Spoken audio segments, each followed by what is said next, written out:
नमस्कार मित्रों, मैं हिमांशु वर्मा आप सभी का स्वागत करता हूं अपने YouTube चैनल पॉलिटेक्निक क्लासेस में। मित्रों, आज मैं आपके समक्ष repair and maintenance of the building का सब्जेक्ट लेकर उपस्थित हुआ हूं। रिपेयर मेंटेनेंस सब्जेक्ट जो है वो ये सचिन प्रताप सर पढ़ाते हैं, आप स्क्रीन पर देख भी रहे होंगे। उन्होंने मुझे ऑब्जेक्टिव क्वेश्चन प्रोवाइड किए हैं और कहा है कि आपके समक्ष इनको बता दें। इसका रीज़न ये है कि उनको थोड़ी सी कोई दिक्कत है जिस वजह से वो लेक्चर नहीं ला पा रहे हैं। कल के टेस्ट को देखते हुए, आपका जो पेपर है उसको देखते हुए उन्होंने मुझसे आग्रह किया कि आप जो है यह बच्चों को प्रोवाइड कर दें, जिससे जो थोड़ा बहुत बचा पोर्शन है वो भी आप कर लें, पढ़ लें, समझ लें। तो चलिए देर नहीं करते हैं और शुरू करते हैं repair maintenance of the building के मिक्स्ड क्वेश्चंस। ठीक है, बाई सचिन प्रताप सिंह। पहला क्वेश्चन है, कमजोर स्थानों की पहचान करने के सरल तरीके हैं। दृश्य निरीक्षण, simplest methods of the identifying the weak spots are दृश्य निरीक्षण, विजुअल इंस्पेक्शन, सतह का दोहन, टाइपिंग ऑफ सरफेस, कमजोर को चीरना या chipping off, weak A and B, both A and B. तो आपका जो फर्स्ट का जो आंसर होगा वो क्या होगा, दृश्य निरीक्षण और सतह का दोहन, दोनों सही उत्तर होंगे। चाहे हम टाइपिंग ऑफ सरफेस करें या विजुअल इंस्पेक्शन करें, इन दोनों तरीक़ों से हम पता कर सकते हैं कि जो कमज़ोर स्थल कौन कौन से हैं या कमज़ोर स्थलों की पहचान को किया जा सकता है। ठीक है, तो both A and B is the right answer, D option is the correct answer. Next है आपका, तापमान अंतर काफ़ी हो सकता है। टेम्परेचर डिफरेंशियल में बी कंसीडरेबल इन मोटे खंड में, इन थिक सेक्शन, पतले खंड में, इन थिन सेक्शन, समृद्ध मिश्रण के साथ मोटे खंड में, in thick section with rich mix, समृद्ध मिश्रण के साथ पतले खंड में, in thin section with rich mix. तापमान अंतर काफ़ी हो सकता है, टेम्परेचर डिफरेंशियल में भी कंसीडरेबल। तो आपसे पूछा है कि टेम्परेचर डिफरेंस किस में हो सकता है। तो देखिए, टेम्परेचर डिफरेंस कब होगा, जब आपकी मान लीजिए बहुत आपने पढ़ा होगा कि यार जो पुराने घर होते थे उसमें वो ठंडे रहते थे। क्यों? क्योंकि कहते भैया हमारे वहाँ 14-14 इंच की दीवारें हैं, हमारे घर में तो गर्मी ही नहीं लगती। और कोई कहता कि आप टीन शेड के घर में रह रहे हैं तो बहुत गर्मी लगती है, बिकॉज क्योंकि टेम्परेचर डिफरेंस नहीं होता है। टेम्परेचर डिफरेंस तब होगा जब जो आउटर सरफेस है उस पर सूरज की किरणें पड़ रही हैं या बाहर ठंड पड़ रही है, उसका प्रभाव अंदर की ओर नहीं जा रहा है। इसके दो तरीके हैं, या तो आप कैविटी उत्पन्न कर दीजिए, मतलब कैविटी मतलब गड्ढा, एक वाल बनाइए और यहाँ पर एक वाल बनाइए और इसके बीच में कोई ऐसा मटेरियल भर दीजिए या खाली छोड़ दीजिए जो आपका जो इसका टेम्परेचर है उसको इधर से उधर ट्रांसफर ना कर पाए, तब वो वाल जो है वो कैसी बन जाएगी, उसमें टेम्परेचर डिफरेंस डेवलप होगा। अदरवाइज क्या होगा, हम इसीलिए जो आपका वातानुकूलित कमरे बनाते हैं तो उसमें कैविटी दीवार बनाते हैं, क्योंकि टेम्परेचर डिफरेंस रहे, है ना, कंट्रोल करने के लिए टेम्परेचर को। जहाँ ज़्यादा गर्मी होती है या अफ्रीकन कंट्री होते हैं वहाँ पर आपकी कैविटी वॉल्स बनाई जाती हैं। तो यहाँ पर जो सही उत्तर होगा वो क्या होगा, समृद्ध मिश्रण के मोटे खंड में। किसमें होगा, समृद्ध मिश्रण के मोटे खंड में। ठीक है, in the thick section with the rich mix. ठीक है, नेक्स्ट है आपका, कमरे में मोजेक टाइल फर्श है, सीढ़ी का उपयोग करते हुए एक दीवार के शीर्ष को डिस्टेम्परिंग करते समय सावधानी बरती जानी चाहिए। The room has a mosaic tile flooring while the distempering a top of the wall using ladder precaution is to be taken. क्या करना चाहिए, अगर मोजेक फर्श है और उसमें हमें डिस्टेम्परिंग करनी है सीढ़ी से, तो क्या करना चाहिए, मजदूर को सीढ़ी फिसलने से रोकना चाहिए। फर्श पर रेत फैलाएं, सीढ़ी लगाएं, सीढ़ी को दरवाजे या खिड़की से बांधें, सीढ़ी को नीचे फर्श पर रखी हुई बोरियों के ऊपर रखें। तो ए ऑप्शन है, labour should hold the ladder from the slipping. ठीक है, spread sand on the floor and the place of ladder, tie the ladder to the door and window. Next है आपका, keep the bottom of the ladder over gunny bags laid on the floor. ठीक है, तो इस question को अगर आप ना समझ पाए हो तो मैं पहले बता देता हूं।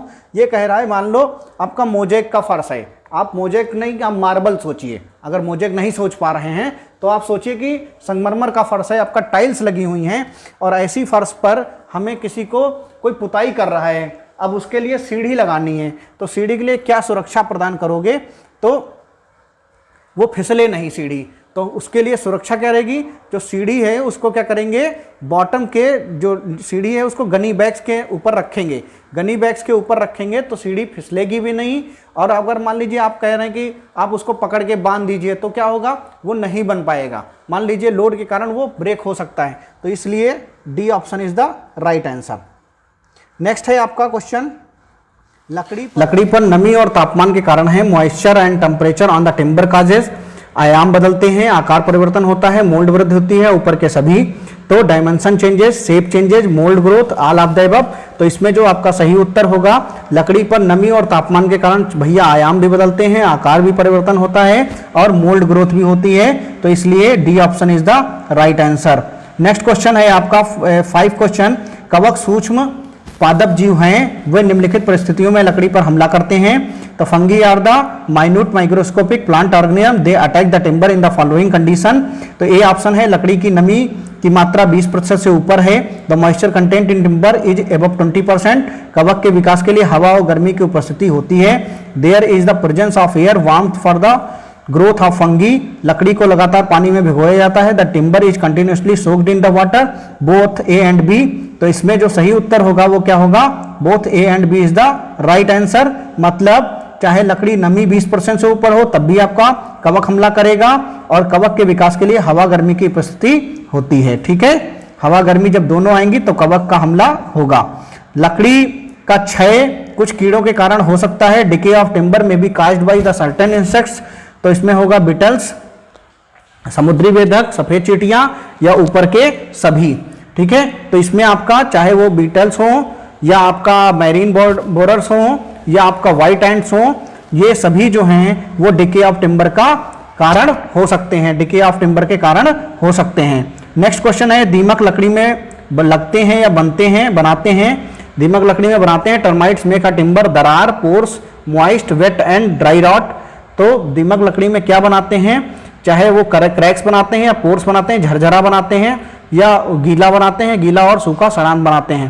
तो जो दीमक होते हैं वो क्या करते हैं, झरझरा बनाते हैं। आप लोग देखा होगा जहाँ दीमक लग जाती है आप हल्का सा उंगली लगाइए, आपकी उंगली जो है लकड़ी में घुस जाती है तुरंत। नेक्स्ट है आपका, समतल छत वाले भवन की भार वहन करने वाली दीवारों के दोनों सिरों पर पानी का रिसाव होता है, आप क्या उपाय सुझाएंगे।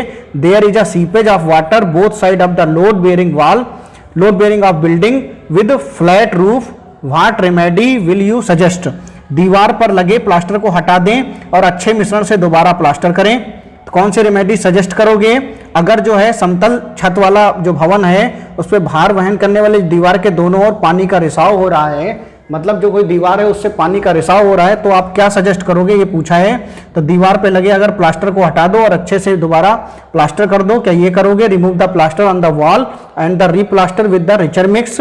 दीवार पर दरार के लिए छत का निरीक्षण करेंगे और दरार को सील करेंगे। Inspect of the roof for the check crack over the wall and the seal of the crack. Next है सी ऑप्शन है, दीवार के दोनों सतह पर ऑयल पेंट करेंगे। Paint the both surface of the wall with oil paint, या water proofing compound के साथ सीमेंट मोर्टार के साथ दीवार की दोनों सतह को प्लास्टर करेंगे। Plaster both surface of the wall with cement mortar mixed with water proofing compound. तो आपका जो ये जब आपका समतल छत वाली कंडीशन होगी और उसमें अगर पानी बह रहा होगा तो आप क्या काम करेंगे, तो आपको काम ये भैया करना पड़ेगा, दीवार पर दरार के छत का निरीक्षण करेंगे, क्योंकि पानी जो है आपका कहाँ से आता है, छत से आता है। तो उसका निरीक्षण करेंगे और दरार को क्या करेंगे, सील करेंगे, सील रोधक करेंगे। ठीक है, बाकी कोई भी उपाय आप अपनाएंगे उससे आप दरार से जो सीलन है उसको आप रोक नहीं सकते हैं। ठीक है, तो नेक्स्ट इसका आंसर बी मैंने बता दिया आपको, यहां पर बी उत्तर जो है इसका करेक्ट होगा। नेक्स्ट क्वेश्चन है भैया, नवनिर्मित कॉलेज भवन के दरवाजे का शटर खराब हो जाना, इसका एक कारण हो सकता है the door shutter of the newly constructed college building become the D shaped one of the reason. खराब कारीगरी, पुअर वर्कमैनशिप, या आपका लकड़ी की सस्ती गुणवत्ता का उपयोग, यूज ऑफ चीप क्वालिटी। ठीक है, और या लोहे की फिटिंग की सस्ती गुणवत्ता का उपयोग करने का। ठीक है, या फिर है बिना पके लकड़ी का उपयोग कर दिया है। तो आपका क्या होगा, इसका डी ऑप्शन सही है। बिना पके अगर लकड़ी का उपयोग कर दिया है तो क्या होगा, वो इधर उधर फोल्ड हो जाएगी, सूखने पर मुड़ जाएगी, या उसमें गैपिंग मेंटेन हो जाएगी जिसके कारण वो बंद नहीं हो पाएगा। तो यूज ऑफ अनसीजन्ड वुड। ठीक है, उसकी सीजनिंग नहीं की जाए। सीजनिंग जानते हैं, लकड़ी से पानी को सुखाना। नेक्स्ट 10th क्वेश्चन है, मानसून मौसम में मोजेक टाइल फर्श नम हो जाता है, निम्नलिखित में कौन सा उपचारात्मक सबसे उपाय प्रभावी होगा। Mosaic tile flooring gets damp, during the monsoon season, ये जो आजकल मौसम चल रहा है इसको मानसून सीजन बोलते हैं।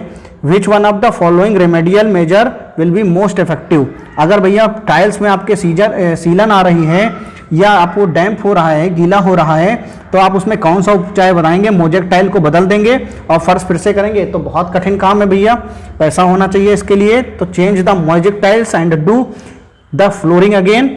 नेक्स्ट बी ऑप्शन है, टाइल्स के ऊपर वाटर प्रूफिंग कंपाउंड का एक कोट लगाना चाहिए, applying the coat of the water proofing compound over the tiles. Plinth filling को मुरम और बोल्डर से बदलें और मोजेक टाइल को फर्श को फिर से बनाया जाए। Replace the plinth filling murum and the boulder and reconstruct the mosaic tile floor again.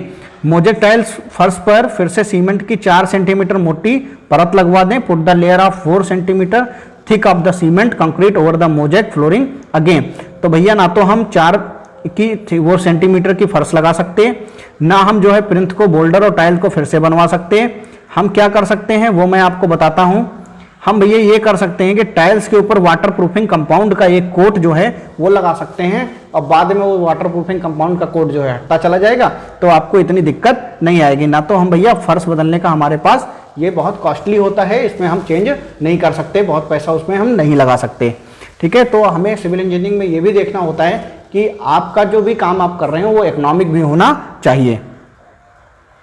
Next है क्वेश्चन आपका 11th क्वेश्चन, किचन के प्लिंथ के पास दीवार का एक हिस्सा हमेशा नम दिखाई देता है, शेष भवन में इसी प्रकार की खराबी नजर नहीं आती, संभावित कारण है।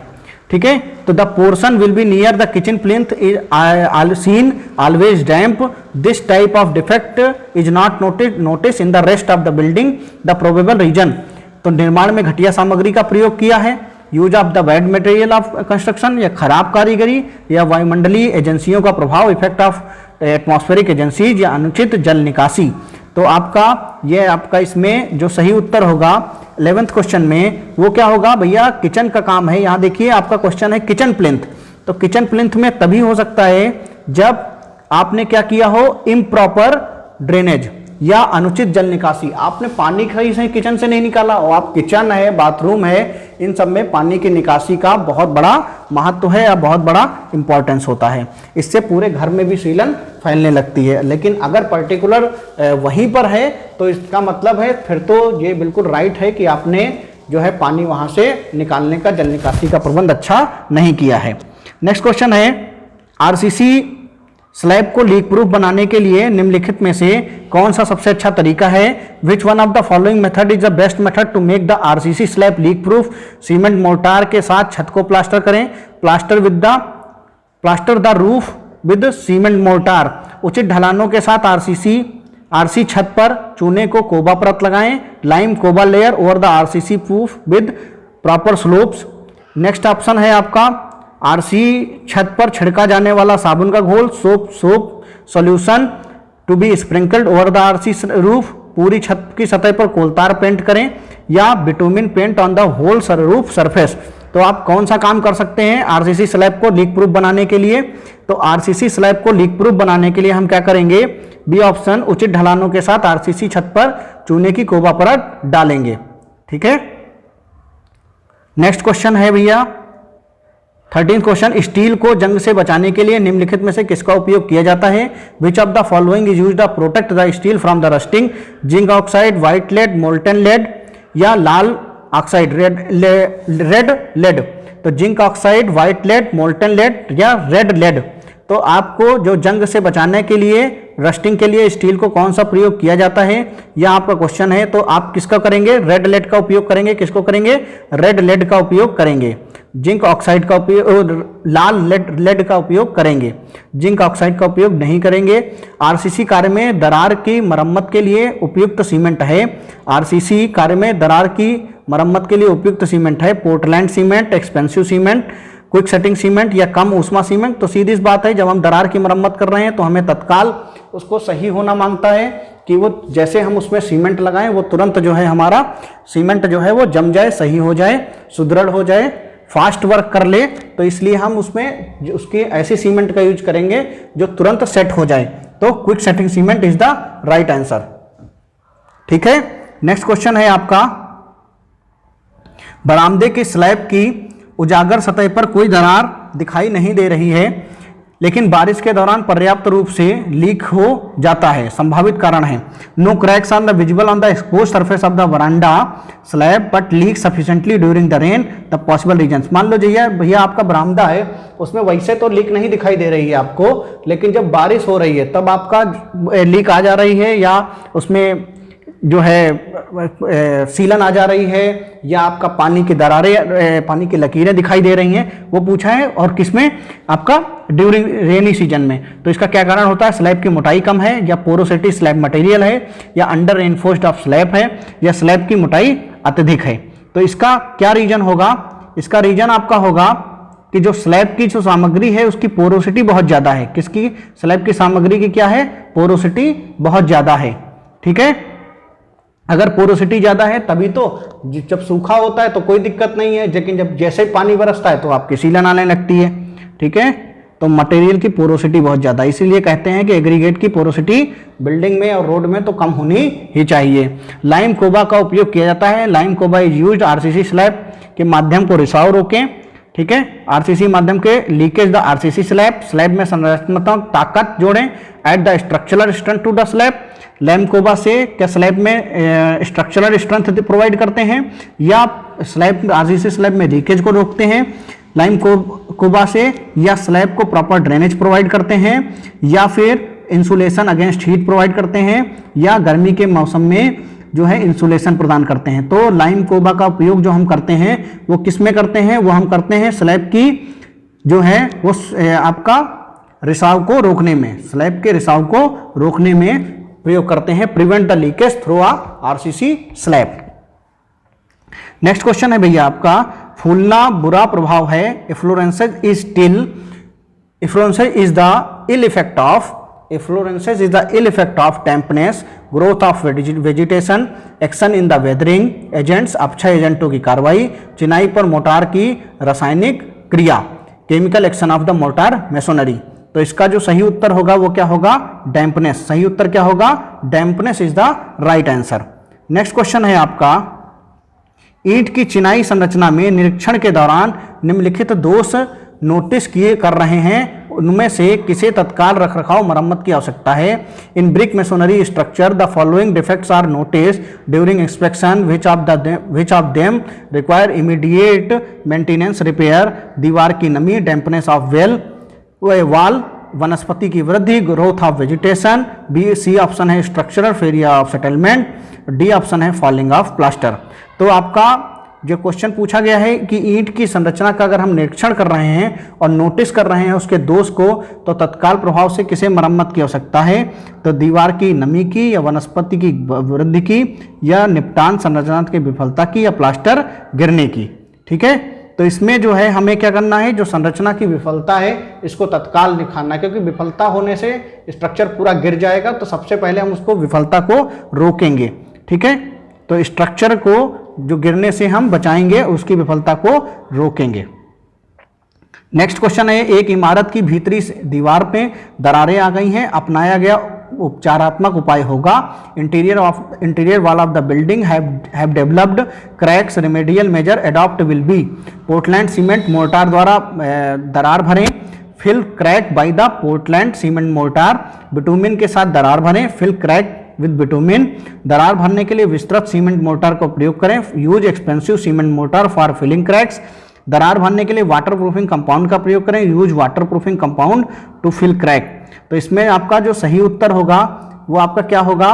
पोर्टलैंड सीमेंट मोर्टार द्वारा। अगर किसी इमारत है उसके दीवार में दरार आ गई है तो हम क्या करेंगे? पोर्टलैंड सीमेंट से उन दरारों को भरेंगे। तो fill crack by the Portland cement mortar, fill crack by the Portland cement mortar.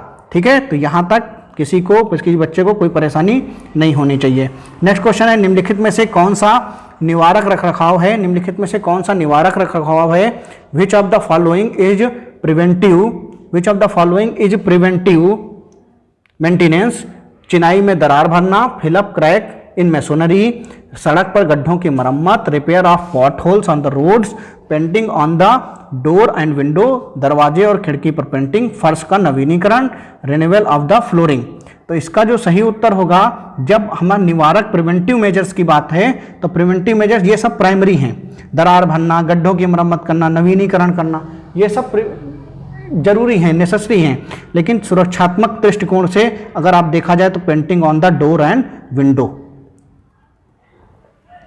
Next है, किसी भी संरचना को बनाए रखने का मुख्य उद्देश्य है। The main aim maintenance any structure is to, इसकी उपस्थिति में सुधार, इंप्रूव इट्स अपीयरेंस, प्रदान की गई धनराशि का उपयोग करें, यूटिलाइज द फंड्स प्रोवाइडेड, संरचना को स्थिर करें ताकि उस कार्य को करने में सक्षम हो सके, इसके लिए निर्माण कार्य किया गया है। Stabilize the structure so as is to enable is to carry the function of which is constructed, प्रभारी रखरखाव की सेवा का उपयोग करें, utilize service of incharge maintenance.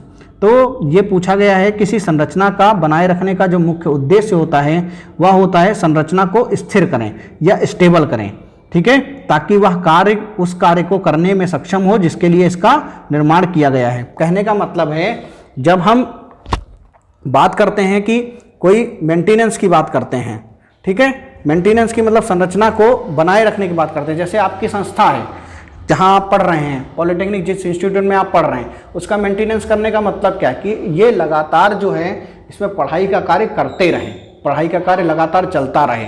यही किसी संरचना का या किसी घर का मेंटेनेंस का उपयोग होता है। आप पेंट करते हैं अच्छा लगने के लिए, मानते हैं, बट इसका एक और रीज़न है कि जो घर की सफाई हो जाती है या आप जब पेंट कर देते हैं तो उसकी सुरक्षा बढ़ जाती है और उसकी उम्र भी बढ़ जाती है, एज बढ़ जाती है। नेक्स्ट क्वेश्चन है, मुख्य दीवार और क्रॉस वॉल के बीच अपरूपण दीवारों को निम्न का उपयोग करके ठीक किया जा सकता है। Shear cracks between the main wall and the cross wall can be corrected using grouting, rebuilding, guniting या टूथिंग। तो मुख्य दीवार और क्रॉस वॉल के बीच की अपरूपण दरारों को निम्न का उपयोग करके ठीक किया जाता है। Shear cracks between the main wall and the cross wall can be corrected using grouting, rebuilding, guniting या टूथिंग। तो इसका जो सही उत्तर होगा वो क्या होगा आपका, toothing is the right answer, toothing is the right answer. Next question है, महीन समुच्चय, समुच्चय मतलब मिलावा, महीन समुच्चय में मिट्टी और गाद का प्रतिशत से अधिक नहीं होना चाहिए। Percentage of clay and silt in the fine aggregate should not be exceed 3%, 5%, 6%, इनमें से कोई नहीं। तो इसमें जो आपका जो गिट्टी है या महीन मिलावा है उसमें मिट्टी और जो गाद है या सिल्ट है उसका जो प्रतिशत है वो आपको कितना होना चाहिए, तो ये पूछा गया। तो इसमें उसका प्रतिशत 3% से ज़्यादा नहीं होना चाहिए, 3% से अधिक नहीं होना चाहिए। नेक्स्ट क्वेश्चन है आपका, फाइबर कितने प्रकार के होते हैं? What are the types of fibre? Steel fibre, glass fibre, carbon or all of these. तो फाइबर कितने प्रकार के होते हैं, चाहे वो स्टील फाइबर हो, ग्लास फाइबर हो, कार्बन फाइबर हो, ये सब फाइबर के क्या हैं, प्रकार हैं या रेशों के प्रकार हैं, ठीक है। तो 24 का जो आंसर होगा वो क्या होगा आपका, D answer is the right, ठीक है। डी उत्तर जो है वह उसका सत्य होगा सभी प्रकार के फाइबर के लिए। नेक्स्ट क्वेश्चन है, रूफ स्लैब में नमी का कारण कौन सा है? रूफ स्लैब में नमी का कारण कौन सा है? Which one of the cause of damp in the roof slab? Moisture in the ceiling, छत में नमी, अनुचित waterproofing, improper waterproofing, A and B both, इनमें से कोई नहीं। तो रूफ प्रूफिंग में जो पूछा है रूफ स्लैब में नमी का कारण कौन सा है, तो रूफ स्लैब में नमी का कारण जो है वो आपका क्या है, इनमें से कोई नहीं। चाहे वो छत में नमी हो, वो जो इसमें रूफ नमी में इनमें से कारण कौन सा है, इसका ऑप्शन जो है इसमें एक दे रखा है, इनमें से कोई नहीं। इसको छोड़कर इसमें जो दोनों ऑप्शन है, छत में नमी और अनुचित वाटरप्रूफिंग, यह दोनों जो कारण हैं या स्लैब में नमी के कारण है। तो both A and B is the right answer, both A and B is the right answer, okay. कभी कभी हम क्वेश्चन को पढ़ते हैं और उसको अपनी तरीके से बताने के चक्कर में कंफ्यूजन क्रिएट हो जाता है, जिसको बाद में क्लियर करना पड़ता है। आप लोग जो कमेंट कर रहे हैं, हमें बहुत अच्छा लग रहा है कि आप लोग कमेंट कर रहे हैं। इसका लेक्चर जो मैंने आज डाला है उसका रीज़न है, उसका रीज़न ये है कि सचिन सर को प्रॉब्लम थी, जिसकी वजह से उन्होंने जो पहले लेक्चर डाले थे, और ये रिपेयर मेंटेनेंस सब्जेक्ट ऐसा है कि इसकी बुक्स नहीं है, इसका ज़्यादा मटेरियल नहीं है, इसको कोर्स से ज़्यादा रिलेटेड टॉपिक नहीं है, जिसका रीज़न यह पड़ा कि हमें आज ये सब्जेक्ट बनाना पड़ा, क्वेश्चन मंगाने पड़े, निकालने पड़े और आपको प्रोवाइड कराया सचिन सर ने। ठीक है, अब सचिन सर को बहुत ज़्यादा परेशानियों का सामना, दिक्कत का सामना करना पड़ रहा है, जिसके द्वारा वो लेक्चर नहीं बना पा रहे हैं, कुछ व्यस्तता है उनके अपनी लाइफ में, तो उन्होंने मुझे दिया। और चूँकि मैं भी त्यौहार के कारण बिजी हूँ, फिर भी आपके लिए लेक्चर प्रोवाइड करना मेरा दायित्व है, क्योंकि आपका पेपर है कल लगा हुआ, इसलिए मैंने इसको बनाया है। ठीक है, तो चलिए इसको और समझते हैं। 26 क्वेश्चन को डैश डैश उन खामियों के रूप में परिभाषित किया जाता है जो डिजाइन की गलतियों के कारण संरचना में आ जाती हैं। Is defined as the flaws those की creeps into the structure because of design mistake. ठीक है, तो पूछा है किन खामियों के रूप में परिभाषित किया जाता है जो डिजाइन गलतियों के कारण संरचना में आ जाती हैं। जैसे डिजाइन में कोई गलती कर दो तो क्या क्या खामियां आती हैं ये पूछी हैं। तो क्या दोष के कारण, संकट के कारण, मरम्मत के कारण या नमी के कारण। तो आपसे पूछा गया है कि जो आपकी जो संरचना है उसमें अगर डिजाइन में दिक्कत है तो कौन कौन सी खामियां आ सकती हैं। तो भैया क्या आ सकती हैं, डिफेक्ट्स आ सकते हैं। क्या आ सकते हैं, डिफेक्ट्स आ सकते हैं। बाकी जो डिफेक्ट्स आएंगे तो फिर हम रिपेयर करेंगे, रिनोवेशन करेंगे। और डिस्ट्रेस तो डिफेक्ट के कारण आएगा, जब कोई घटना होगी तब संकट आएगा।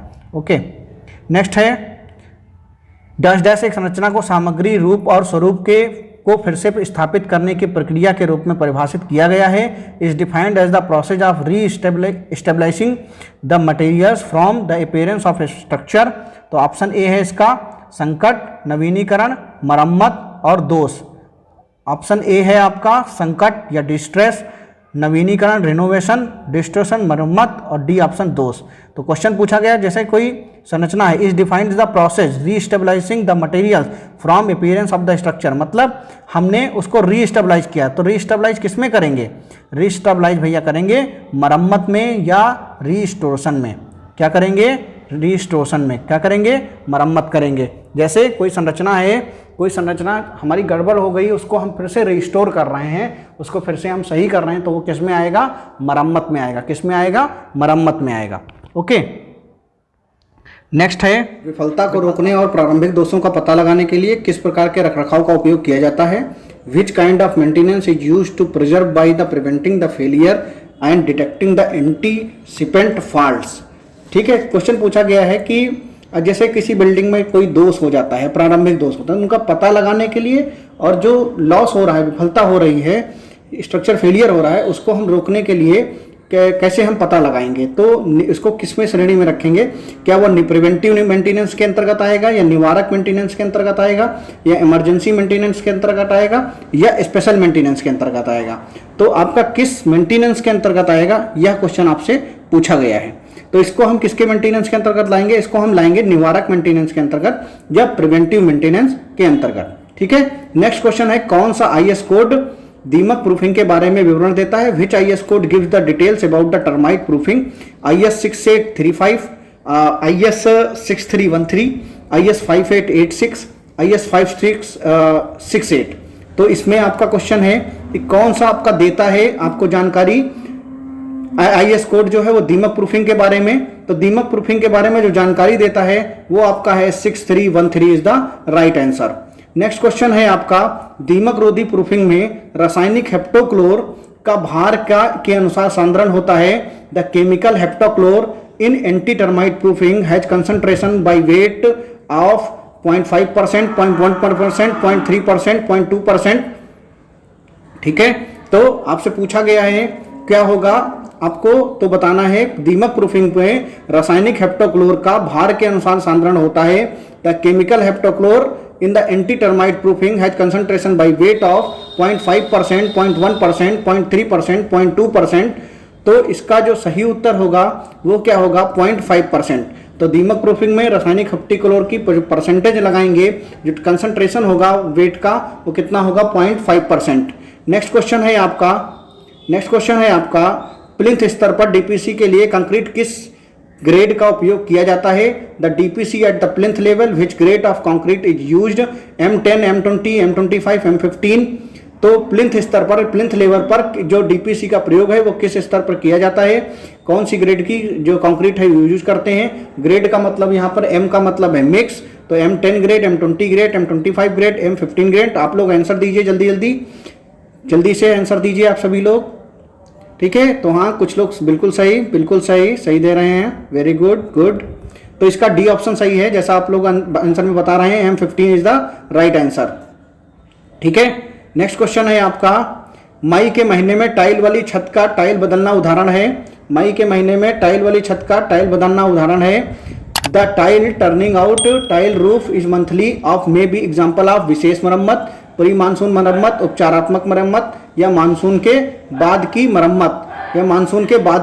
मरम्मत। तो मई के महीनों में आप बदलेंगे जो अगर टाइल को, तो क्या कहलाएगा, प्री मानसून मरम्मत कहलाएगा, प्री मानसून मरम्मत कहलाएगा, या आपका हिंदी में भी इसको बोलेंगे प्री। जैसे मई के महीने में मतलब मानसून कब आता है, जुलाई अगस्त सितंबर तक बारिश होती है खूब सारी, तो हम मई के महीने में हम क्या करेंगे, टाइल को चेंज कर देंगे। तो अगर हम टाइल को चेंज कर देंगे मई के महीने में, जो टाइल्स को जो है वो टर्न कर देंगे, टाइलिंग रूफिंग कर देंगे, तो उसको हम क्या कहेंगे, प्री मानसून मरम्मत कहेंगे, टाइल्स का मरम्मत कहेंगे मई के महीने में। ठीक है, नेक्स्ट है, यदि दरार की चौड़ाई 0.01 mm से कम है तो उन्हें कहा जाता है फाइन, थिक, मीडियम या वाइड। अगर दरार की जो दरार है किसी भी स्ट्रक्चर में, बिल्डिंग स्ट्रक्चर में, तो उसको क्या कहा जाता है, अगर वो 0.1 mm से कम है तो उस दरार को क्या कहा जाता है, तो उसको क्या कहा जाता है, उसको कहा जाता है महीन या फाइन। ओके, ये आपका सही उत्तर होगा। नेक्स्ट है आपका क्वेश्चन, पेंट और वार्निश के कारण होने वाले दागों को किसके द्वारा हटाया जाता है। Stains caused by paint and varnish can be removed by carbon tetrachloride, पानी, तेल या grease. Carbon tetrachloride, water, oil, grease. Carbon tetrachloride, पानी, तेल, ग्रीस। तो आपका जो 34th क्वेश्चन है वो क्या होगा, कार्बन टेट्राक्लोराइड। ठीक है, नेक्स्ट है, टाइल फर्श पर स्याही के कारण होने वाले दागों को किसके द्वारा हटाया जा सकता है। Stains cast by the ink on the tile flooring can be removed by, stains cast be ink on the tile flooring can be removed by. तो citric acid, water, kerosene, ammonia water. तो आपका जो 35 question है उसका क्या होगा, ammonia water is the right answer. Tile फर्शों पर अगर स्याही है तो उसको दागों को अमोनिया के पानी से हटा सकते हैं। नेक्स्ट क्वेश्चन है, मास्टिक डामर का उपयोग सामग्री के रूप में किया जा सकता है। Mastic asphalt can be used as materials, ध्वनिरोधी, नमीरोधी, शोररोधी, अग्निरोधी। तो आपका ऑप्शन ए है sound proof, damp proof, noise proof या फायर प्रूफ। तो 36 का जो आंसर है वो आपका क्या होगा, नमी प्रूफ या dam proof. Okay, next question है आपका, एक्वाफोन का उपयोग रिसाव के लिए किया जाता है। Aquaphone is the used for leakage. तो स्टॉप, स्टार्ट पता लगाने के लिए या नन ऑफ दीज। तो आपका 37 का जो क्वेश्चन है, क्या डिफेक्ट्स का पता लगाने के लिए किया जाता है एक्वाफोन का प्रयोग। ठीक है, जल्दी क्वेश्चन करा रहे हैं। फफोले और छीलना में देखे गए दोषों में एक उदाहरण है, blistering and piling is the one of the defect seen in painting, दीवार, वॉलिंग और कंक्रीट और प्लम्बिंग। ठीक है, तो आपका जो फफोले पड़ना है ये किसमें होता है, फफोले पड़ना आपका किसमें होता है, वो आपका होता है पेंटिंग में। फफोले किसमें पड़ते हैं, पेंटिंग में पड़ते हैं। नेक्स्ट क्वेश्चन है आपका, किस प्रकार का रखरखाव अपेक्षाकृत निश्चित समय के अंतराल पर दोहराया जाता है। Which kind of the maintenance repeated relatively at fixed intervals of time. निवारक रखरखाव, नियमित रखरखाव, आपातकालीन रखरखाव, विशेष रखरखाव। तो किस प्रकार के रखरखाव अपेक्षाकृत निश्चित समय के अंतराल पर दोहराया जाता है।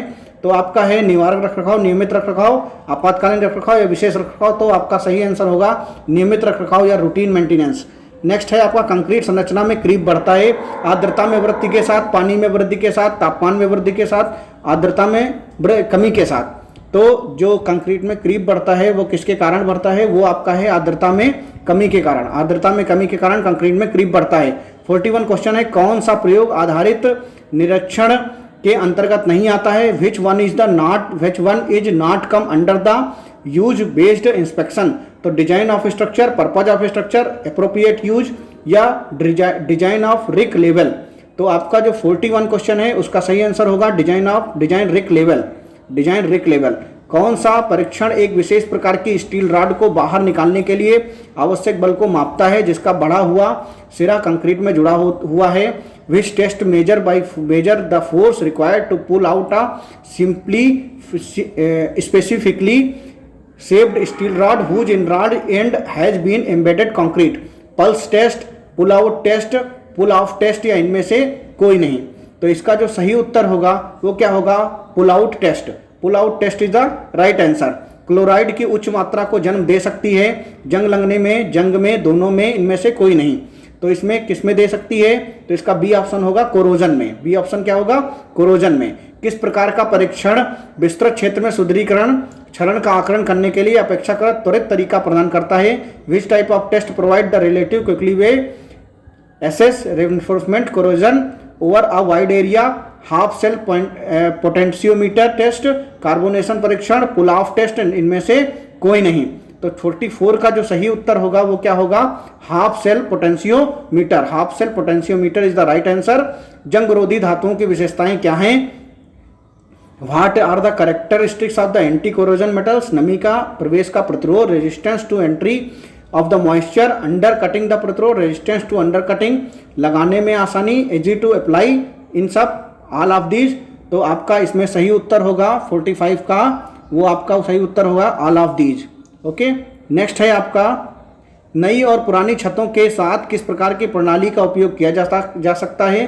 Which type of system can be used with new and old roofs? Polymer संशोधित सीमेंट घोल, पॉलीमर मॉडिफाइड सीमेंट स्लरी, रेत मिक्सर घोल, sand mixer slurry, cement mortar घोल, सीमेंट मोर्टार स्लरी, जिंक समृद्ध एपॉक्सी, जिंक रिच एपॉक्सी।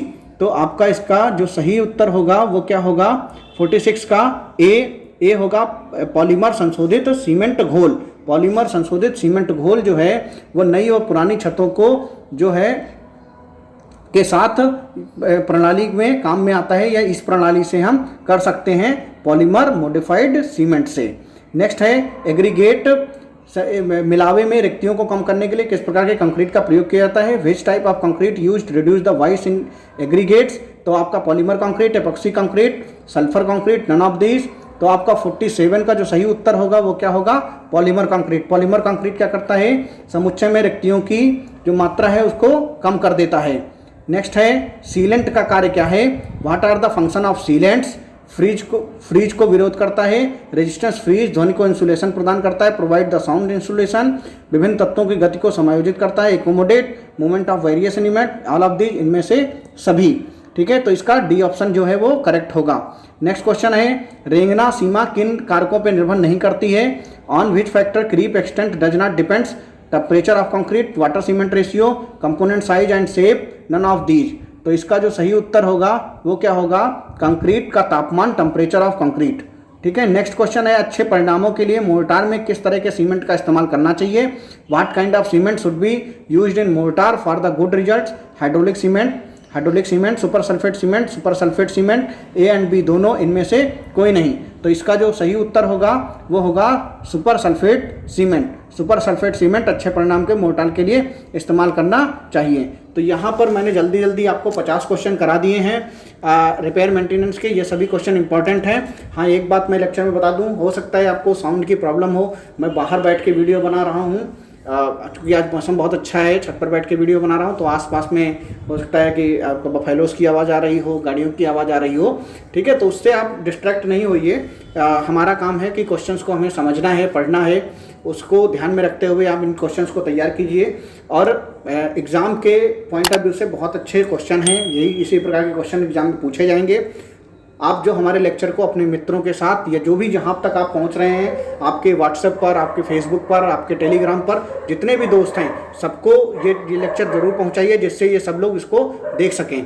आने वाले दिनों में रक्षाबंधन का पवित्र त्यौहार है, आप सभी को रक्षाबंधन की हार्दिक शुभकामनाएँ।